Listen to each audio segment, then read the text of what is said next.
Hello and welcome to the Popcorn Junkies. We are reviewing a new Mike Leigh movie called Hard Truths. Hard times. So let's just talk about the director for a minute because it's notable. It's Mike Leigh is the director. Mike Leigh, who I think back in the day when I was a student, he was probably one of my favourite filmmakers. Me too, loved him. You know, he's done a lot of TV stuff. Did he do, what was the one where everyone was kids? Abigail's Party. Yeah, Abigail's Party. And he did the one one of where, my favourites. and also the one where they were all doing a picnic, but they were all kind of adult children or something. In terms of films, I first came across him with High Hopes years ago. That was one from Life is Sweet, which of course gave us Timothy Spall and Jane Horrocks. Loved that. Brilliant film. Naked. Secrets and Lies, which also starred Marianne Jean-Baptiste, who's the star of Hard Truths. And She was nominated for that. Yeah, she was nominated for an Oscar, yeah. So Career Girls, Topsy Turvy, Vera Drake, do you remember? That was the abortionist. Yeah. So this is his new film. So I've been excited about this because, you know, there's a lot of awards chatter. Marianne Jean-Baptiste has been talked about. She's been nominated for a BAFTA for Best Actress. She missed out on a Best Oscar nomination, but it's done a lot of business on the award circuit. It was a big hit at Cannes. A lot of people sort of saying this is a return to form for Mike Leigh. This is quintessential Mike Leigh. And the reason I'm saying all of that is because we'll talk about. Well, because in a way it is because he's an actor's director, isn't he? Very much. And you know, the words are not learnt and spoken. They are so real. Like. It would be very, very unusual to see anyone in a Mike Leigh film that didn't give a really good performance. Yeah, and all the performances in this film are great. And also, I would say most of his films are, most of the actors in his films, and most of the scenes, not all of the scenes, obviously, but he's a huge fan of improvisational scenes. Sometimes I can see the improvisation sticking out like a sore thumb, though, and I don't like that. Well, almost like they've kind of said, now improvise. It's just so improvised, and it's just there's a couple of scenes in this where it sticks out a bit like a sore thumb. As I say, it stars Marianne Jean-Baptiste. It also stars Michele Austin as her sister. And then there's sort of other members of the cast who are less well known. But it's really Marianne Jean-Baptiste, Pansy is her name. It's Pansy's story. And Pansy is, how would you describe Pansy? She's angry and depressed. She's relentlessly furious about everything and everything. Every single word she says is delivered with the same level of rage until about the last eighth of the movie, I would say. And I think with all of the rage, everything she says, you could identify with. Yes. You know what I mean? She hates her husband, she hates her son, she hates her life, she hates the public, she hates her home, she hates plants, she hates animals, she hates dirt, she cleans all the time, she hates cleaning, she's got ACD. Yeah. She is absolutely relentless. Yes, and I can't totally and 100% unsympathetic. Yeah, I mean, and now, and I'm pleased you said that because I'm a huge fan. I'm a real fan of films that actively give you as your lead kind of protagonist someone to identify with who's not necessarily likable. I think that's always a very challenging thing. It's a risk. It's dangerous because you run the risk of the audience just losing interest and becoming exasperated. I mean, for me, one of the most successful films in recent years where you've got a thoroughly unpleasant lead character who you're rooting for all the way through is Uncut Gems, where, but even in something like that, there's light and shade to the kind of character. There's light and shade of rage. Yes. It can't be relentless. Now, the trailer, which we all saw, and we all thought, oh, we like the look of that. What was it about the trailer that made us want to see it? Because she was spitting the kind of rage that we can all feel about things. And I think that's, I suspect Mike Leigh would say that the world is, and that was our conversation on the way back, wasn't it? It's just like, there are people like this. There are people that are that angry, but in the last eighth of the film, where we saw a bit more of what was how she was ticking, we just needed moments. Now, I myself, I love it when we get a really angry, badly behaved female character because we always have to be liked as women, don't we? So it's not about her being likable. No. You've got to have pinholes of light, of sympathy or understanding or something, and it's relentless. So I started to feel like she was just shouting at me the whole time. So I stopped listening to some of the words that were really, really good. Because in the trailer we loved it. You know, well, I think the danger. I mean, what are you putting pockets on a baby's clothes for? What's the baby going to put in a pocket? But it's that all the way through. Yeah. And I think the thing with the trailer, and I think that's why it's interesting that the trailer hooked us in. The trailer was threaded through with the kind of classic, quintessential Mike Leigh comedic. What he does in terms of his musical soundtracks, it's always a very minimalist, but lightly comic, slightly pathos, slightly sort of sad. Slightly kind of, which you got with other characters in this. Yeah. And so the trailer for me, I thought, great. We're seeing the splenetic version of her, kind of expletives and bile and da-da-da-da. But there's going to be light and shade. And don't get me wrong, there is light and shade in the film. But I have to say, within 10 minutes, I was really struggling with her character. I found her so alienating. And I think the problem with it was like, obviously he gives the reign to the actors, and that's why all the actors are so good, but the storytelling was just, and I know that's not his thing, the storytelling, but we needed a bit more story, because context. The problem with it was because, and I understand that is how so many people live. Her husband is completely shut down. Checked out. People do not say a single word, because every single word she will pick up and just go crazy and be horrible.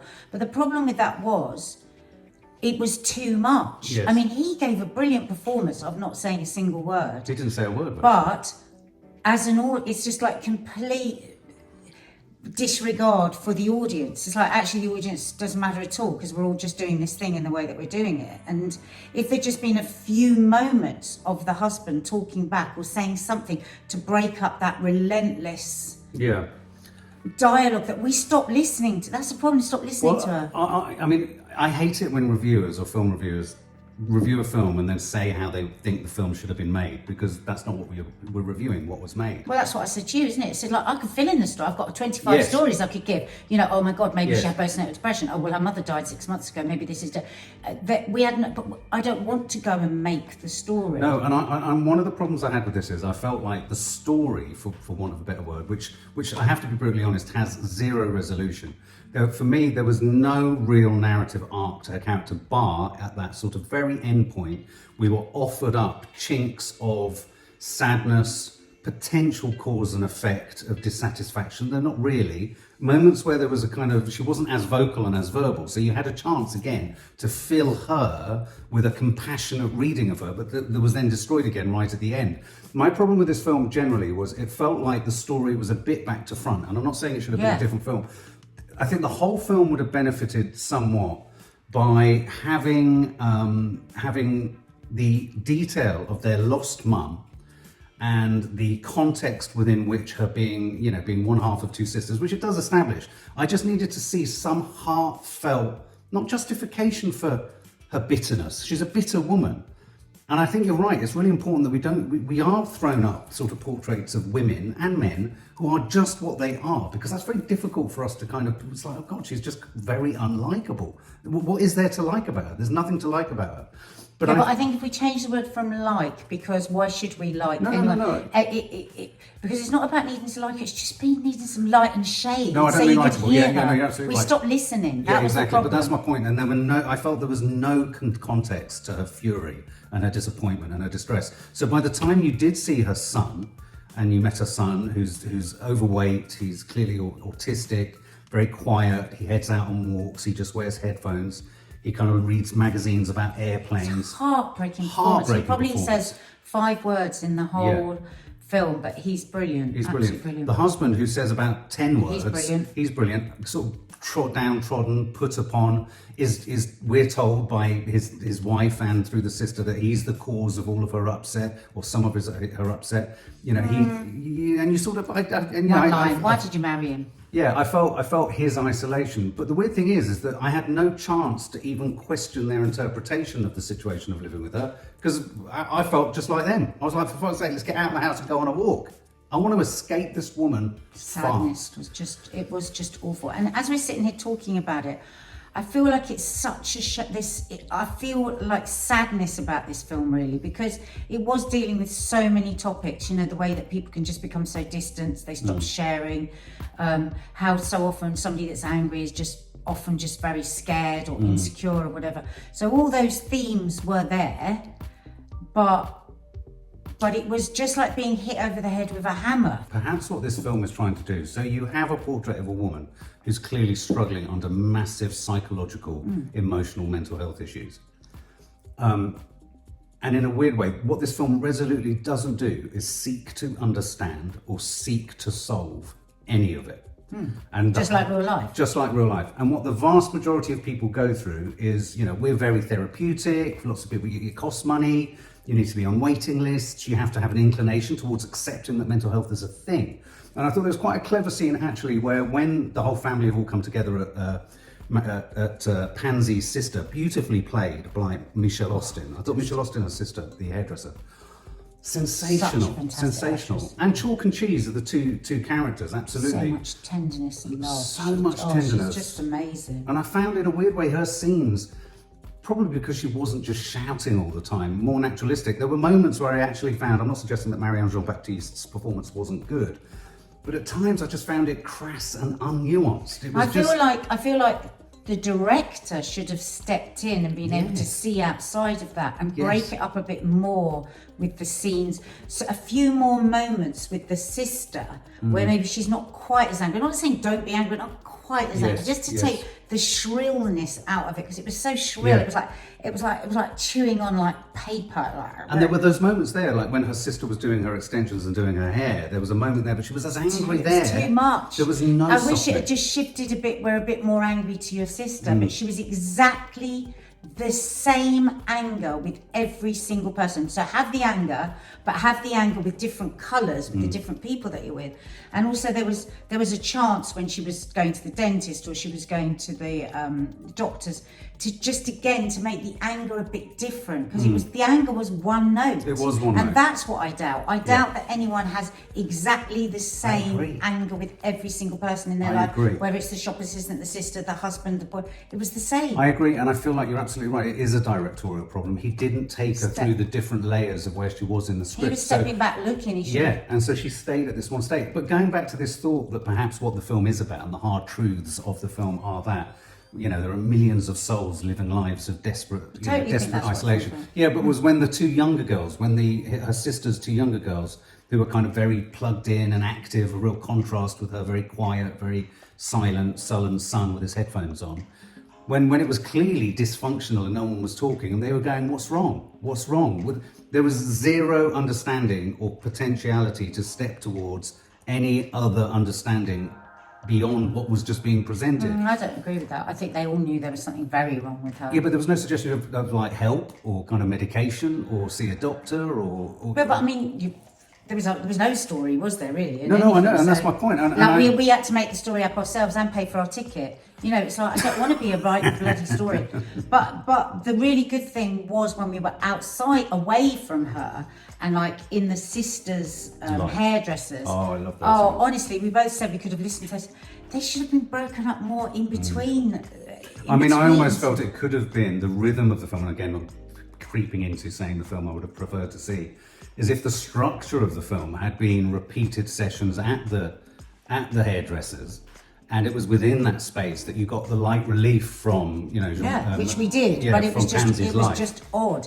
But I suspect the director would say, I wanted you to feel the discomfort of her life and to be in her life discomforted and as unhappy, as irritated, as trapped as the other. Well, yeah, I did, but I could also have done that without me actually being held hostage. Well, I think what you've described there, though, is, and this is something that kind of dawned on me whilst I was making a cup of tea and looking at a bowl of flowers and thinking, there's a scene where he throws flowers in the garden. The husband. He's sort of at a despairing point.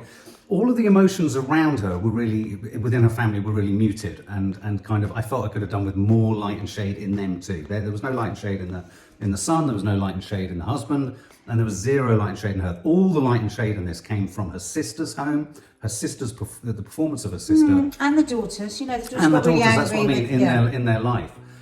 What I think the problem with this is Mike Leigh is still making the same films as he was making back in the 80s, 90s, when there was an appetite for that sort of the longueurs, it's almost, his films are about not colouring in the pieces, and you fill all the gaps, and you infer, and you kind of almost in a documentary fashion, just watch this life happening.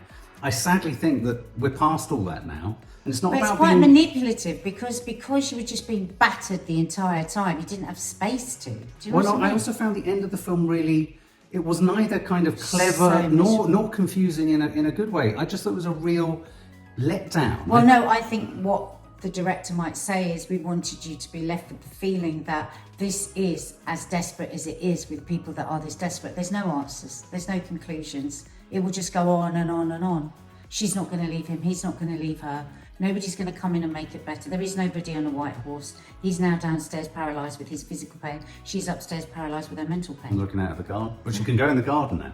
I mean, the only progress I could see in this was that she could actually go out into the garden. It's off the back of going to her sister's, where her sister has this wonderful relationship. She has 2 daughters. Her daughters are plugged into the world. They're happy. They're cooking. They're eating. They're chatting. They're talking. And she has these 2 silent men that she lives with.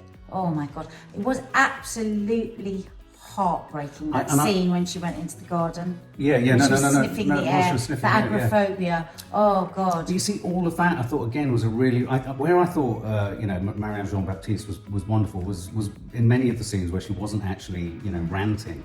I found the scene where she was sat at the centre of her sister's home on Mother's Day, as you felt her muteness get worse and worse, and quite interesting in her character who's just been jap, and she couldn't say anything. I thought that was incredibly powerful, and the way they then, we just sat on her face crying, and then we cut to her sitting, and then she had the hysteria, and then her sister's looking at her with a smile. That scene and I thought the way her sister was riding her sister's emotions, and then she would go to, I just thought, oh my God. I mean, imagine if, like that lovely scene where she's sitting, she's looking out the window, and then she just sniffs out the window. We're talking about moments like that, not talking about, oh, let's make her a bit nicer, let's find out that she was really unhappy because she had postnatal depression. Just moments of her being human. Yeah. Because she almost wasn't human, she was just so... I mean, I suppose some would argue you do get those moments in that scene at her sister's, in the scene where she goes in the garden. No, but it's all back-ended. Yeah, it's all back-ended. By that time, you've stopped listening and you're just wondering when you're going to get out of there. Because the moment she says, I'm lonely. I mean, when I saw that in the trailer, I was like, it was immediately at my heartstrings. I was just like, oh my God. And I felt, you felt for her insofar as you could see that she was unhappy. But I just didn't feel enough for her. And I think you're right. I think we got all of those kind of added sort of shards of detail and light and shade far too late in the proceedings. And I wonder if we were also meant to wonder whether she and her husband were on the spectrum as well, because she, in the way that she just couldn't, because clearly their son is autistic, it's never said, but clearly is. And you wonder, is she somebody that's just always struggled to communicate and then just given up and just, again, we're writing the story. It could be a million different stories, we don't know. But some people like that, don't they? Some people like not being told everything and you have to fill in the blanks. I think this tipped a little bit in the opposite direction towards not taking any responsibility for where it was going or what it was doing. But wouldn't you say it's just looking into the window of a really angry, sad person? Yeah, but if you're asking an audience, and this is where I get to, I think if you're asking an audience to sit down and get invested, it's not about a neat bow tied at the end for closure. But I think you have some aspect of responsibility to end a story in some way. I mean... We were just given crumbs, absolute crumbs that we all sort of like, snaffled at.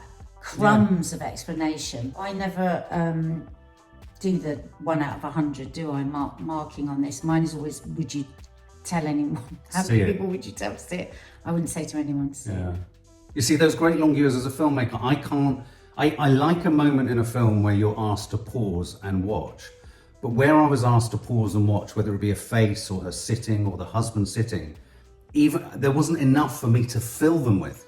I couldn't even imbue the scene with much because I felt I felt her pain and I felt her misery and I felt her hopelessness. So again, I suspect that, say Mike Leigh saw this review, I think he might go, oh great, it's everything I wanted. It's everything they've achieved.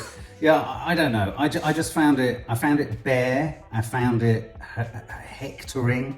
I found it alienating. Relentless. And yet I really wanted to feel a desire. Maybe that was part of the point. I wanted to comfort her, and nothing about this film made me want to comfort her. So we were put, really, as a viewer, in exactly the same position as her husband. But isn't that what the film's saying as well? But why? She had pain, she had anguish, she had OCD, she had all these things. And everything manifested itself as anger because she couldn't say how she felt. And so she just kept exacerbating the problem over and over again. But you know what it's a bit like? It felt violent. You know, like if I see a film where it's just violence, violence, violence, violence, violence, violence, violence, however good it is, I'm still going to go, but it's just too much. And it felt violent. Yeah. It felt one note to me. I felt it stayed at one level. So if I was to score it, I would give this, sadly, 30 or so, 30 out of 100. Very low. I found it a really difficult watch. I doubt these numbers mean anything to anyone, Mark, because what does 30 mean? It just means it's 3 out of 10. I don't go back to doing out of 10. Because I've done 30 out of 100. So, 3 out of 10. get no sense of it. What would you give it? I wouldn't tell anyone to watch it. That's like 0. There you go.